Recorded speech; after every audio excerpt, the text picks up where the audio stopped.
Hello everyone, welcome back to my channel cooking with Arbina. আজকে আমরা বানাবো খুব সহজ আর দারুণ সুস্বাদু এগলেস ফ্রুট কেকের রেসিপি।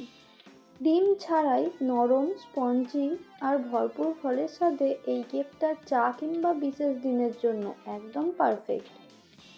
চলুন তাহলে শুরু করা যাক আমার আজকের রেসিপি ফ্রুট কেক। এই ফ্রুট কেকটা বানাবার জন্য আমি এখানে কতগুলো ড্রাই ফ্রুটস নিয়েছি কাজু বাদাম, খেজুর, ব্লুবেরি, কিশমিশ, মোরব্বা, টুটি ফুটি আর চেরি। আর এই ড্রাই ফ্রুটসগুলোকে ভিজিয়ে রাখার জন্য কমলা লেবুর জুস নিয়েছি হাফ কাপ মতো। এবার একটা পাত্রের মধ্যে কমলার জুসটা ঢেলে দিলাম আর একে একে সমস্ত ড্রাই ফ্রুটসগুলোও দিয়ে দিলাম। তারপর 10 থেকে 15 মিনিটের জন্য ভিজিয়ে রাখতে হবে।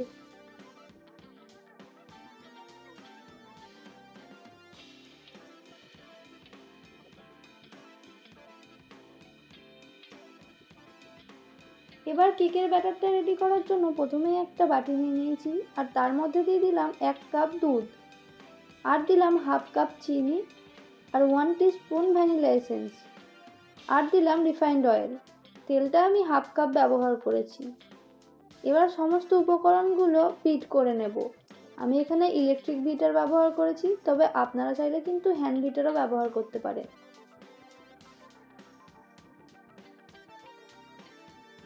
এবার আমি এর মধ্যে শুকনো উপকরণগুলো অ্যাড করব।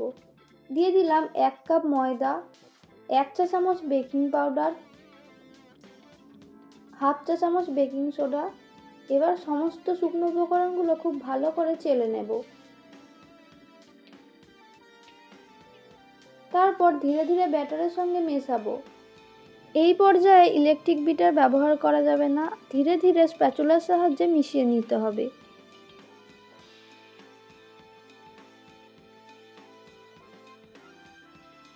সমস্ত শুকনো উপকরণ খুব ভালোভাবে মেশানো হয়ে গেছে আর দেখুন ব্যাটারটা একটু ঘন মনে হচ্ছে, তাই আমি আরেকটু দুধ অ্যাড করলাম। কেকের ব্যাটার খুব বেশি পাতলা বা খুব বেশি ঘন কিন্তু করা যাবে না, তাহলে কিন্তু কেকটা ফুলবে না।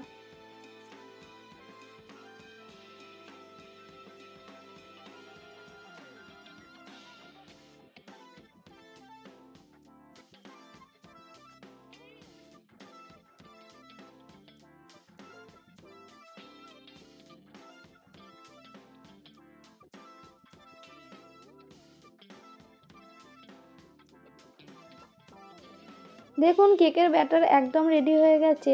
এবার জমবে কেকের আসল মজা। অর্ধেক কাপ ড্রাই ফ্রুটস যেগুলো আমি ভিজিয়ে রেখেছিলাম সেগুলো দিয়ে দেব। তারপর আস্তে আস্তে হালকা করে মিশিয়ে নিতে হবে।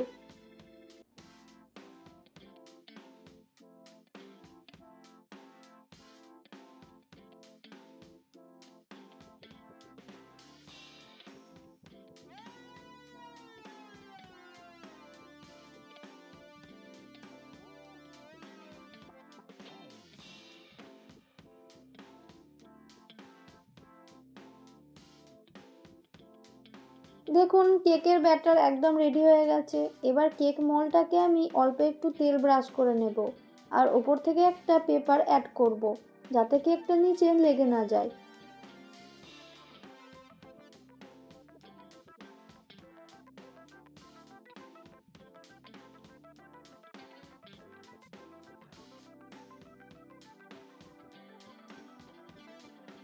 এখন কেক মোল্ডটার মধ্যে ব্যাটারটা আস্তে আস্তে ঢেলে দেব।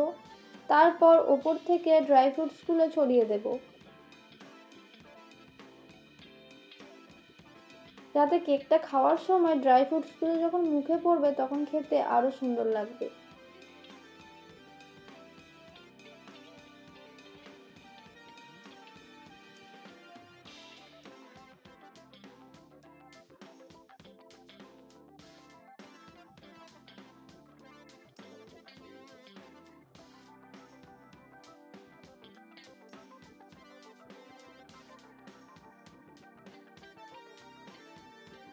এখন আমি কেক মোল্ডটাকে কড়াইয়ের মধ্যে বসিয়ে দিলাম আর কড়াইতে আমি আগে থেকে একটা স্ট্যান্ড বসিয়ে রেখেছিলাম আর কড়াইটা 10 মিনিটের জন্য প্রিহিট করে রেখেছিলাম। প্রায় 35 থেকে 40 মিনিট আমি কেকটা বেক করব। এখন কেকের মধ্যে একটা কাঠের স্টিক ঢুকিয়ে চেক করে নেব আর যদি কাঠের স্টিকটা পরিষ্কার বের হয় তাহলে বুঝে নিতে হবে কেক একদম পারফেক্ট। আর কেকটা পুরোপুরি ঠান্ডা হলে এরকম সাইড থেকে একটা ছুরির সাহায্যে কেটে নিতে হবে। দেখুন কেকটা কতটা নরম আর স্পঞ্জ হয়েছে, আর এটা খেতে কিন্তু অসাধারণ হয়েছিল। এই ছিল আমাদের আজকের এগলেস ফ্রুট কেকের রেসিপিটা ভালো লাগলে বরাবরের মতো একটা লাইক করুন আর কমেন্ট করে জানাবেন কেমন হয়েছে। আর এমন আরও সহজ রেসিপির আপডেট পেতে চ্যানেলটিকে সাবস্ক্রাইব করুন। ধন্যবাদ। সবাই ভালো থাকবেন, সুস্থ থাকবেন।